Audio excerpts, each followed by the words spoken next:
la codificación en Argentina entre los años de 1810 y 1870.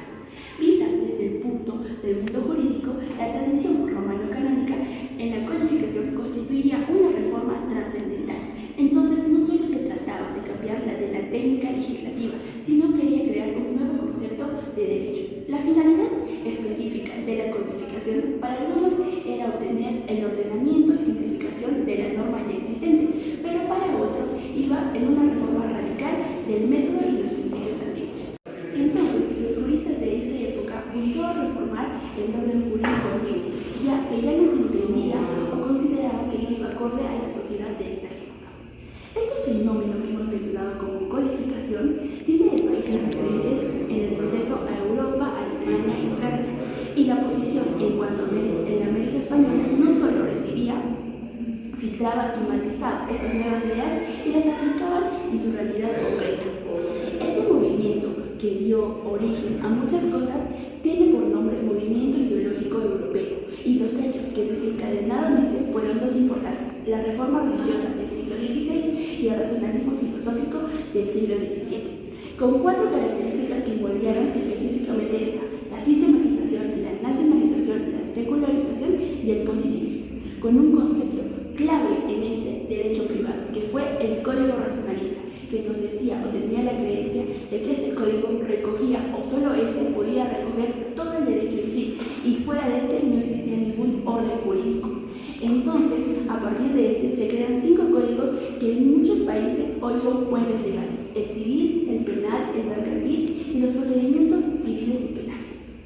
Como ya hemos mencionado cosas respecto al derecho privado, es importante mencionar también algo sobre el derecho público.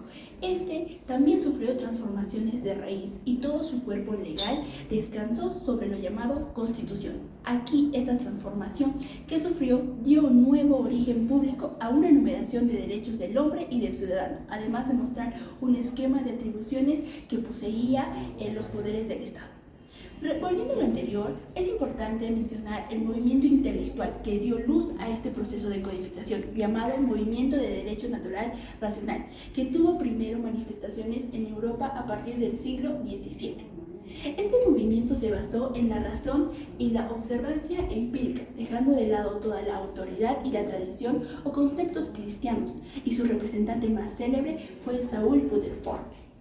Los rasgos y características que bien se recoge en la herencia del derecho natural cristiano, que tuvo como rasgos propios 2: la secularización y la autonomía de la razón humana.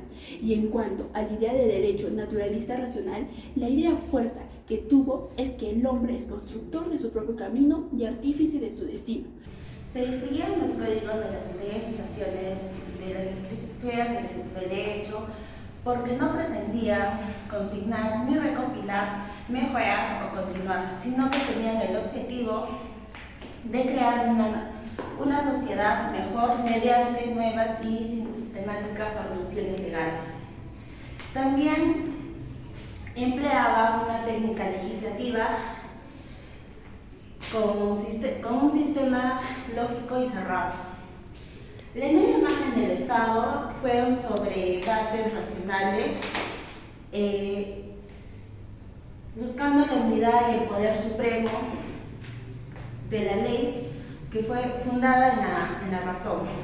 Se define el movimiento codificador, según las palabras de Luis Sánchez Agesta, por una sustitución de una continuidad tradicional o por una ordenación nacional impuesta por la voluntad del legislador. Acusaban los representantes del movimiento codificador de la ley y de recopilación del anterior régimen jurídico por carecer de método y orden. Tenían el programa de los nuevos cuerpos legales por formar un conjunto integral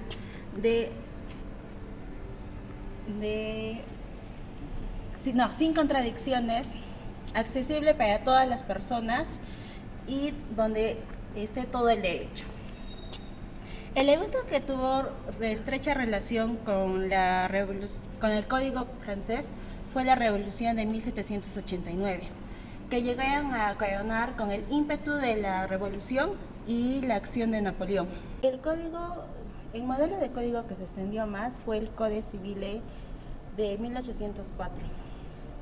Los redactores de este Código Civil de 1804 no buscaban reemplazarlo, sino más bien aprovechaban la experiencia del pasado y valorizar y reconocer el valor del y reconocer su valor. Usaron la prudencia y la base para crear un código para crear un nuevo código y no pretender borrar el pasado. El tipo de método o sistema jurídico que propuso la escuela científica del positivismo fue el sistema dogmático del derecho privado con la suma de los preceptos y conceptos de la doctrina del sistema jurídico. Los cambios que pasó en el siglo XVIII fue dejar la ley natural para producir el positivismo. También disminuye la costumbre y opción de los juristas, y en el campo de la interpretación de los juristas se limitó exclusivamente en el texto de la ley.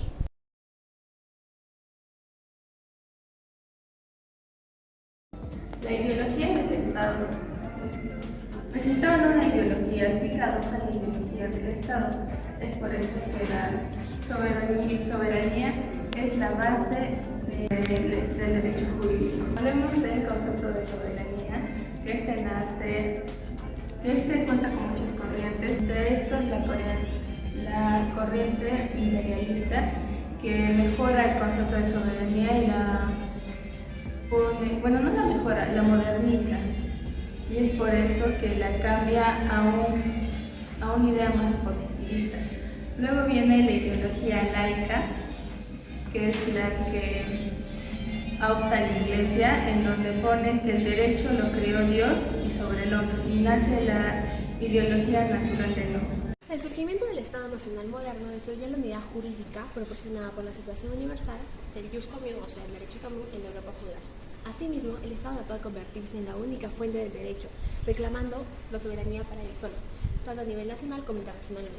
Ahora bien, el acto legislativo no estaba sujeto a ninguna autoridad, ni espiritual ni temporal, superior al Estado.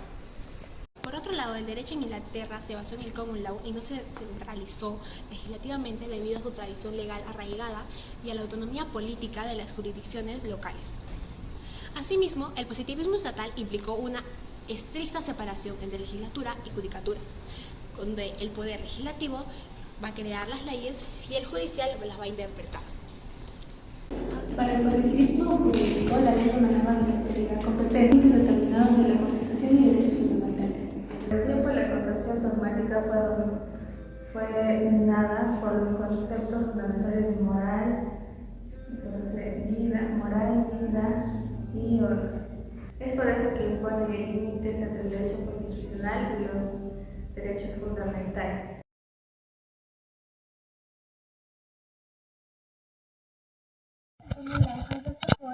No utilizaron códigos, ellos básicamente se basaron en lo que sería la jurisprudencia. Los jueces eran mucho más activos al momento de la creación y desarrollo del derecho. Ellos eran solucionadores de problemas más que teorizantes y eran muy eficaces al momento de la interpretación de los casos. El corazón del derecho era el derecho civil romano. Una de las principales razones de la ideología revolucionaria y la codificación era que ellos querían cambiar totalmente radical el sistema legal, es decir, querían reflejar nuevos principios y valores en el nuevo régimen. Uno de los principales objetivos de la revolución fue que querían hacer innecesarios a los abogados. El legal del antiguo régimen era injusto, corrupto y sobre todo era incompatible con los nuevos ideales de la revolución. Es decir, todo el derecho del antiguo régimen tenía que ser derogado para así poder crear un nuevo marco legal. Antes de la llegada de la revolución, los abogados estaban íntimamente relacionados con el antiguo régimen, pero tras la llegada de la revolución, los abogados jugaron y desempeñaron un papel sumamente importante en la transformación del sistema legal y la defensa de los derechos individuales y libertades civiles. Ya. Los revolucionarios tenían el temor de que el sistema judicial todavía estuviera alienado con el antiguo régimen, es decir, tenían el temor de que los jueces le hubieran jurado lealtad al antiguo régimen. La Revolución Francesa buscaba la creación de códigos legales que se reflejaban los principios de la igualdad, libertad y fraternidad. Después, el artífice de la codificación alemana de 1896 fue el jurista von Savigny, quien también fue reconocido por ser uno de los fundadores de la Escuela Histórica de Derecho. Los postulados de la escuela jurídica fueron los siguientes: la influencia del romanticismo, el derecho como producto de la historia nacional, rechazo de la codificación prematura, la importancia de la jurisprudencia de la interpretación de la ley, y por último fue la influencia del derecho alemán y por mucho más allá. Ahora, por otra parte de las codificaciones francesas y alemanas, ¿ustedes creen que son diferentes? Pues por supuesto que sí lo es, porque hay diferencias que son importantes, pero ambas conservan algunas similitudes. Los alemanes, igual que los franceses, incorporan una clara separación de poderes en sus sistemas jurídicos y gubernamentales. Los franceses y alemanes tienen unas similitudes, las cuales son las características de enfocar un marco legal estructurado y sistemático, basado en los principios de los derechos romanos, enfocado en regular las relaciones privadas, y ambos han tenido un impacto considerado en la legislación mundial. Muchas gracias.